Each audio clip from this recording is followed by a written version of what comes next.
John 1:12, para kami po ay maging katulad nyo, ma-witness nyo ang nabanggit kanina ng ating mga ngaral, ma-witness nyo ang kapangyarihan ng Panginoon.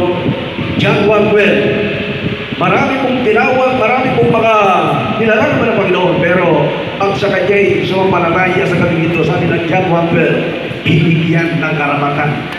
Take note, ibibigay lang po ito sa karapatan maging anak ng Diyos. Yun po, katulad ng ginawa niyo, hindi kayo nainit mula kanina, isa pong sign siya na kayo sumasampalataya. Hindi kayo nainit, marami po dyan, isang oras lang, nagsisimuwian na. Pero tayo wala alas 10, up to now. Nandito kayo, isang pananampalataya.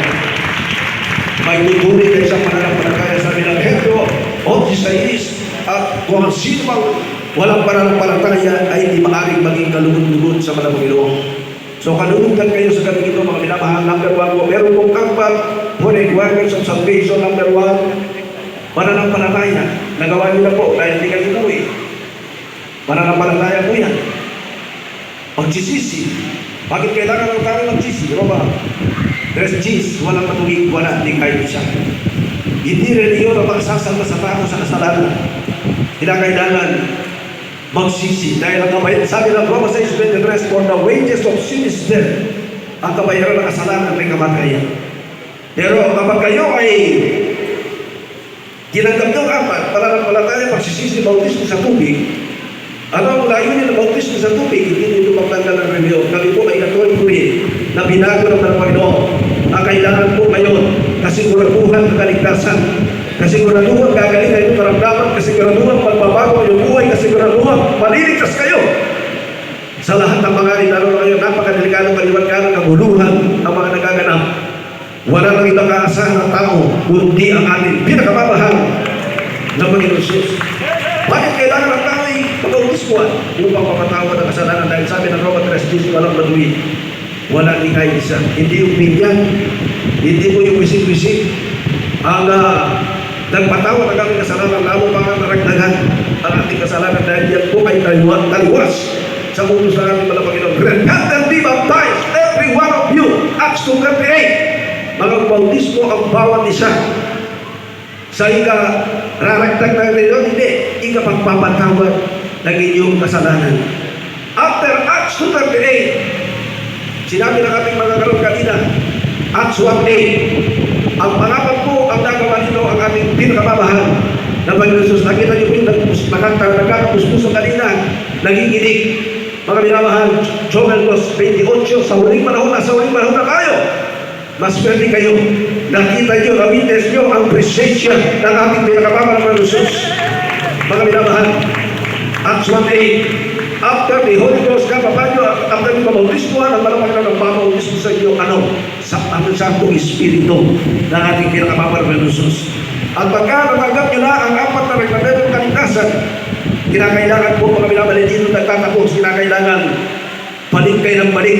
Kung baga sa cellphone, kapag 1 bar, hindi mo chinyards, no? Malulumat kayo. Mababaliwala ang inyong pagtanggap. Mababaliwala ang pagbautismo sa inyo. Aalis pa rin ang kapangyarihan. Huhuli ng Diyos pa rin. Babawinin ang karapatan kayong tinawag na anak ng Diyos. John 1:12. Kailangan babalik kayo. Sa Biblia, na isa pong ketongin. Mga ibang magulat kayo. Isa lang ang bumalik. Sa sobrang excited, mga minamahal, hindi na bumalik siya. Dapat po, babalik pa rin kayo. Kasi kapag hindi kayo bumalik, ang isang karamdaman, mga minamahal, manudoble. Mga kapatid, kaya kailangan babalik kayo at babalik. Kaya sa unang pagtatagal ito, meron naman pong explanation about baptism. Na-explain ko na po ng madalian ng mga apat for requirement of salvation.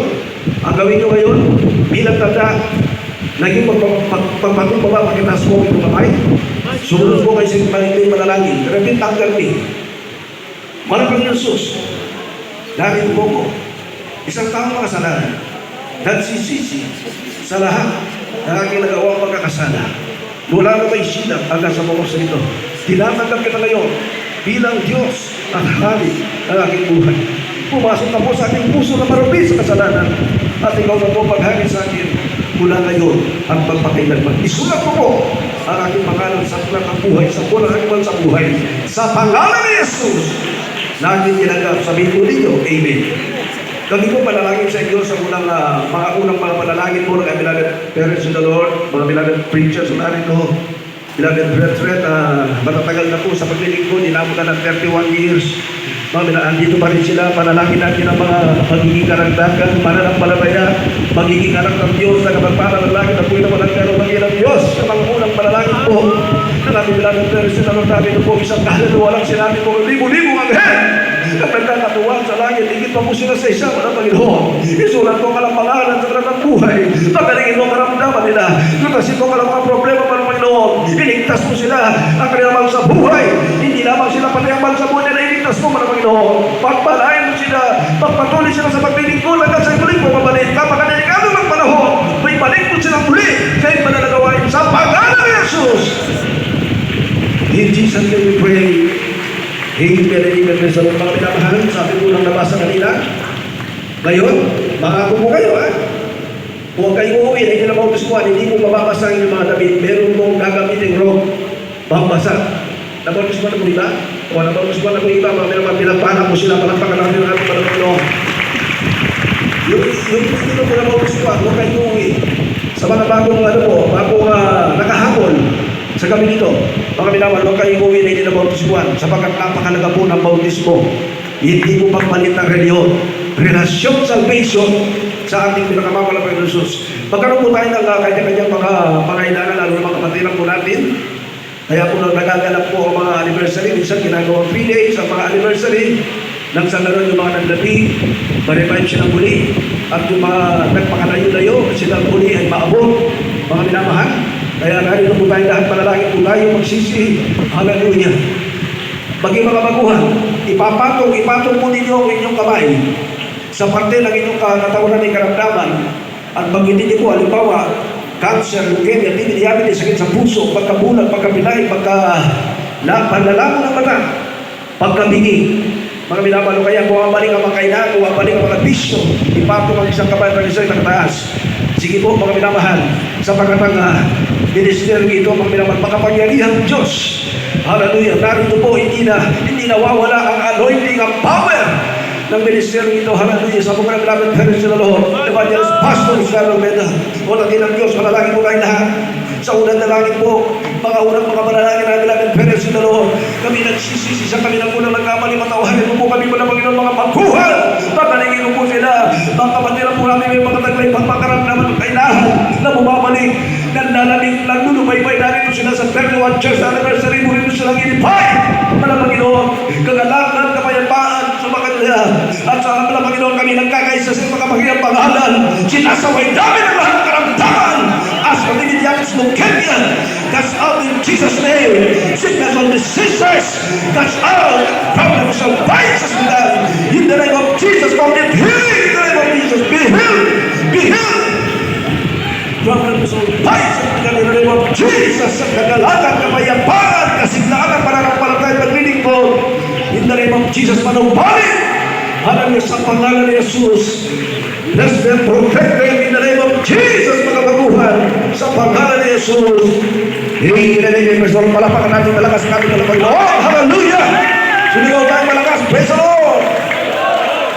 Sa mga baguhan, makamagtaka po kayo dahil sa ating mga kinagis ng reliyon, hindi ko alam ito, pero nakalagay po lahat ng aming ginawa mula pa kaninang pagsamba, no? Revelation chapter 19 verse 1. Ang pagsigaw ng hallelujah, praise the Lord, kaligtasan, amen, kalwalagtian, hallelujah, kapangyarihan, na nagmumula sa ating pinakamamalong ng Jesus. Walang magbibiro. Yung pong hindi kayang lumundag, sumigaw naman po kayo ng malakas. 3 beses, hallelujah, praise the Lord. Sabay-sabay, mga kapatiran, mga malalakas. Malakas, pero nanlalamig ang kaluluwa. Lalo yung nakasama pagsigaw. Malakas na beses! Hallelujah! Hallelujah! Hallelujah! Sabihin natin, thank you, Lord Jesus. Sabihin natin, I love you, Lord Jesus. Hallelujah! For that is the kingdom and the power and the glory to God. Be the glory. Pagpalaan po kayo lahat, mga namotismuhan, mga minamahal. Pinagbala po kayo, pagpatuloy po kayo sa pagkalo. Praise the Lord. Mga minamahal, on behalf of Santa Cruz Sampales, beloved brethren, na ito yung pagpaapog ng tatlong dekada ng isang taon na church anniversary sa ating lahat. Praise the Lord. Hallelujah. Praise the Lord. you so much po. Arin po ang ating beloved preacher. Para ito